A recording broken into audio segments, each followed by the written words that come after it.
Today, we're going to look at the Sigma 17 to 50 f2.8 lens on the Sony a6500. Let's go.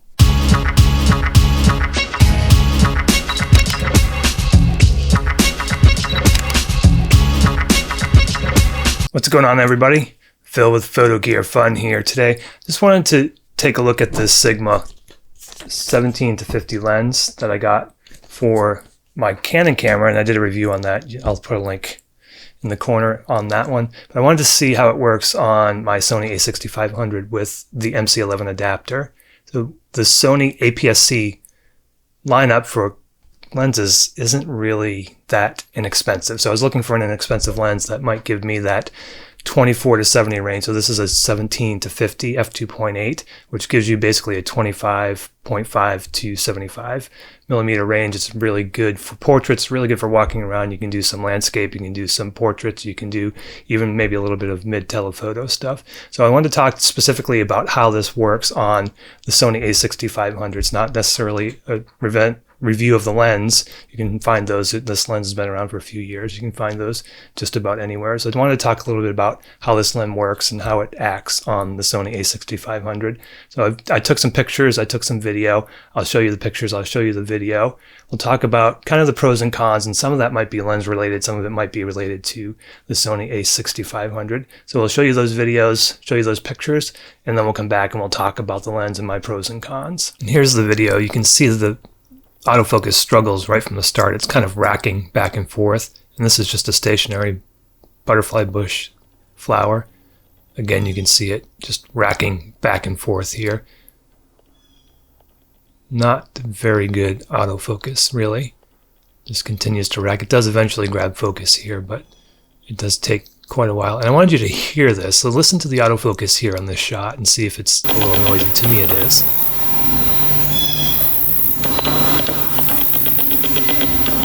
You can hear the autofocus struggling here. It's the same when you're shooting photographs. The autofocus is pretty noisy. Not anything that you would want to use for vlogging, although you probably couldn't anyway because you don't have continuous autofocus with this, but definitely not a good lens for vlogging. It's the same level of noise when you're shooting photos. So that's the video that I took. I want to show you some of the photos that we took. Basically took photos of the butterfly bush again.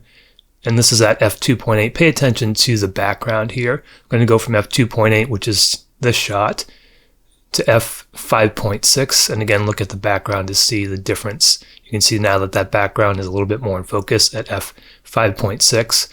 Also wanted to show you a shot at f8.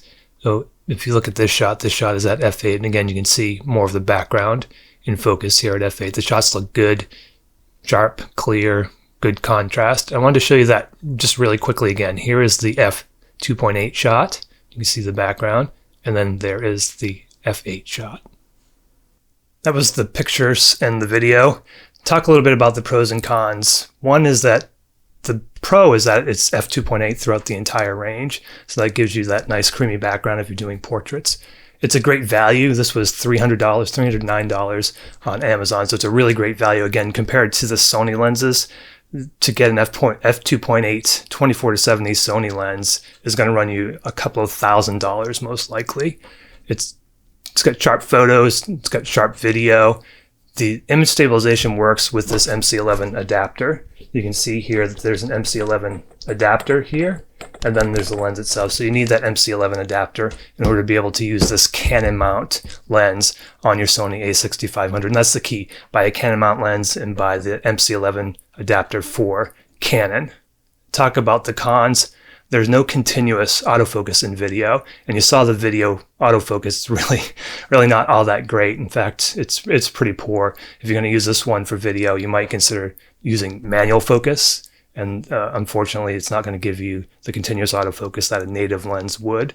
It's also very unbalanced. It's really, really front heavy. It's a fairly heavy lens, weighs like 1.5 pounds or so. So it's not going to give you great balance on the a6500. It might give you better balance on the a7 or something like that, a full frame. But on the a6500, the balance really isn't great. And you're not going to get all of the native focus modes that you would with a native Sony lens, so you won't have some of the focus modes, but basically you will have, for photos, you'll have autofocus continuous and manual focus, and a couple of other autofocus modes. For video, again, there's no continuous autofocus. So I just want to take a little bit of time and tell you how this lens will work for your Sony a6500. So if you do have Canon and a Sony a6500, to give you an idea on what this lens can do. And again, you buy this lens once for 2 cameras, and at $300, it's a tremendous value.